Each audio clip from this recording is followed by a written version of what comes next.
This patient came to see me 8 years ago. So in 2015, 8 years ago for endodontic treatment of tooth number 3. The root canal was started by his general dentist.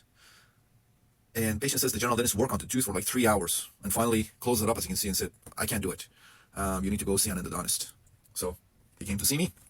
As you can see, temporary temporary filling right into the pulp chamber, as you can see here. Periapical lucency here, huge periapical lucency on the palatal root. Let me show you another angulation so you can see how large that radiolucency was that was associated with the palatal canal. Take a look. Look how large that periapical lucency was.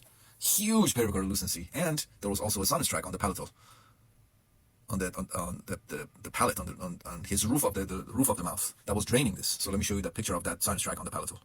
And again, that's when he came to see me in 2015, so 8 years ago.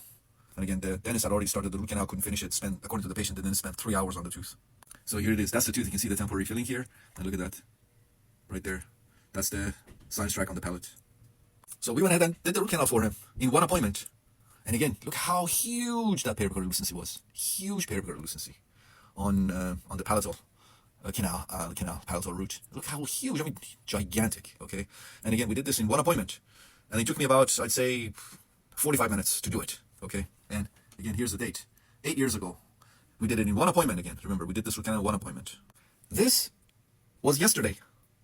Patient came in to see me for a different tooth, and we took a couple of PAs of tooth number 3 just to make sure tooth was doing okay. And take a look. 8 years post-op of tooth number 3. Tooth has a crown on it now. You can see a prefab metal post. Tooth is in full function. Patient has no symptoms. The sinus tract on the palatal aspect of the tooth on his roof of the mouth on the palate was gone completely. No sign of it, of course. Patient said the sinus tract had gone away a week after we had done the root canal. So we did it in one appointment again. One appointment. And here's the date, as you can see, it was yesterday. So 8 years post-op of tooth number 3. And let me put them next to each other so you can see. Remember that huge periapical lucency associated with the palatal root? Healed completely. Let me put them next to each other so you can see. 8 years ago, yesterday. Look how huge that periapical lucency was. And again, that was immediately after we had done the root canal on this patient in one appointment. And yesterday, 8 years post-op of tooth number 3, we did the root canal in one appointment. Again, to those who say these types of infections, the root canal should be done in multiple appointments. And remember, this patient had an active sinus tract too, associated with the palatal root. There was a sinus tract on the palate. Huge, look at that. Huge periapical lucency. And again, take a look. Yeah, 2015, 8 years ago. Yesterday. Yesterday. I'm zooming out again so you can appreciate it. 8 years post-op of tooth number 3. We did it in one appointment.